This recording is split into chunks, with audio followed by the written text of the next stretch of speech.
কৃষ্ণ মহামন্ত্রটি তিনটি শব্দ দ্বারা গঠিত, হরে, কৃষ্ণ ও রাম। এবার জেনে নেওয়া যাক শব্দ তিনটি আসলে কি নির্দেশ করে। হরে শব্দটি সংস্কৃত হরা শব্দ থেকে এসেছে, যা দ্বারা শ্রীমতী রাধারানীকে সম্বোধন করা হয়।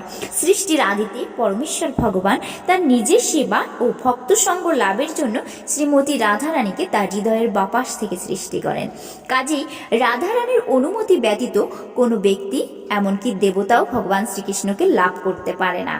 কৃষ্ণ দ্বারা সর্বাকর্ষক শ্রীকৃষ্ণ অর্থাৎ পরম পুরুষোত্তম ভগবান শ্রীকৃষ্ণকে বোঝায়। রাম শব্দ দ্বারা সর্ব আনন্দদায়ক পরমেশ্বর ভগবানকে বোঝায়।